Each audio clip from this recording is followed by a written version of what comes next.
ಶ್ರೀಮನ್ ಮಹಾರಾಜ ನಿರಂಜನ ಜಗದ್ಗುರು ಫಕೀರ ಸಿದ್ದರಾಮ ಮಹಾಸ್ವಾಮೀಜಿಯವರು ನಮಸ್ಕರಿಸಿ, ಪೂಜ್ಯ ಫಕೀರ ದಿಂಗಾಲೇಶ್ವರ ಸ್ವಾಮೀಜಿಯವರು ನಮಸ್ಕರಿಸಿ, ಪೂಜ್ಯ 3000 ಮಠದ ಜಗದ್ಗುರುವರಿಗೆ ನಮಸ್ಕರಿಸಿ, ಕಾರ್ಯಕ್ರಮದಲ್ಲಿ ಉಪಸ್ಥಿತರಿರುವಂಥ ಎಲ್ಲ ಶಾಸಕ ಮಿತ್ರರು, ಎಲ್ಲ ಜನಪ್ರತಿನಿಧಿ ಮತ್ತು ಎಲ್ಲ ಗಣ್ಯ ಅತಿಥಿ ಬಂಧುಗಳೇ, ಇಲ್ಲಿ ಉಪಸ್ಥಿತರಿರುವಂಥ ಯಾವತ್ತೂ ಆತ್ಮೀಯ ಬಂಧುಗಳೇ, ಸಹೋದರಿಯರೇ, ಮಾಧ್ಯಮದ ಮಿತ್ರರೇ,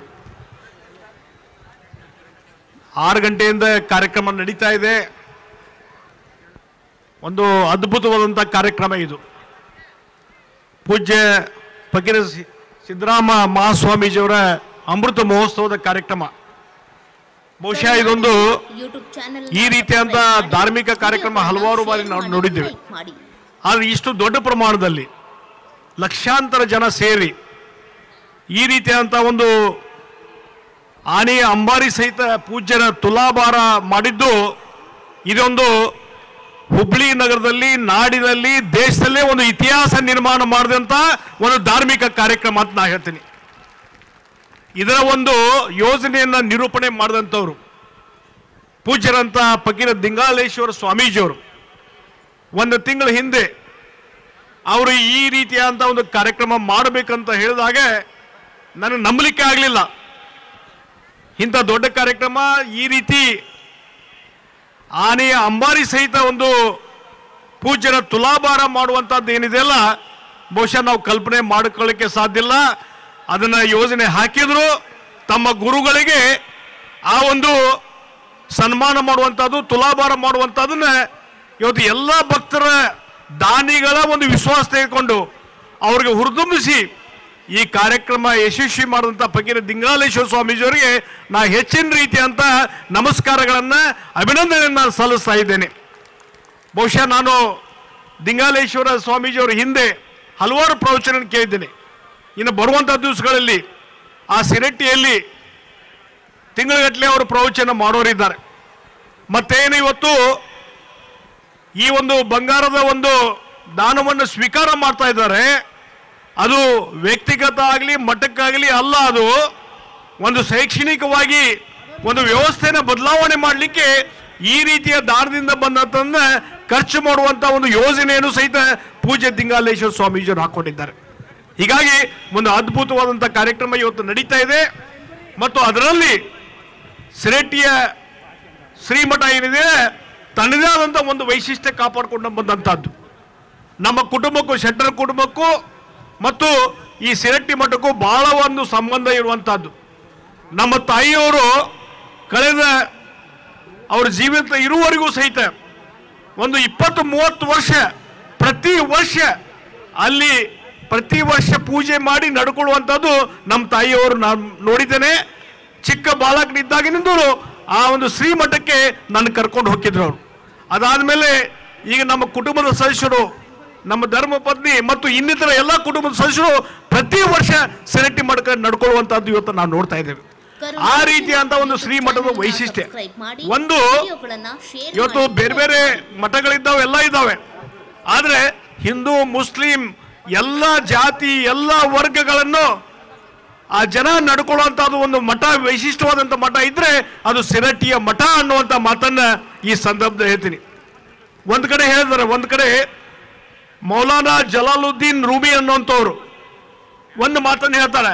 ಏನಂದ್ರೆ, ಸಿರಟ್ಟಿಯ ಶ್ರೀ ಫಕೀರೇಶ್ವರರು, ಫಕೀರ ಎಂದರೆ ದ್ರಾಕ್ಷಾರಸವನ್ನು ಕುಡಿಯದೆ ಅಮಲಿನಲ್ಲಿರುವವ, ಊಟ ಮಾಡದೆ ತೃಪ್ತನಾಗಿ, ನಿದ್ರೆ ಇಲ್ಲದೆ ದೇದೆಪ್ಪನಾಗಿ, ವಿನಯ ಆನಂದದ ವಸ್ತ್ರವನ್ನು ಹೊದ್ದ ಆತ್ಮಾನೋ ಅಭಿವಿ ಈ ರಾಜ. ಅವನ ದಡವಿಲ್ಲದ ಸಮುದ್ರ, 100 ಚಂದ್ರರು, 100 ಆಕಾಶಗಳು, ಇವನಿಗೆ 100 ಸೂರ್ಯರಿದ್ದಾರ. ಸತ್ಯದ ಬೆಳಗಿನ ಸುಖವನ್ನರಿದ ಸುಜ್ಞಾನಿ ಅವನು. ಪುಸ್ತಕದಿಂದ ಕಲಿತ ವಿದ್ವಾಂಸ ಅಲ್ಲ, ಮಸ್ತಕ ಸಾರ್ವಭೌಮ ಈ ಫಕೀರ. ಇನ್ನು ಹೇಳಿದಂಥವ್ರು ಮೌಲಾನಾ ಜಲಾಲುದ್ದೀನ್ ರೂಮಿಯವರು.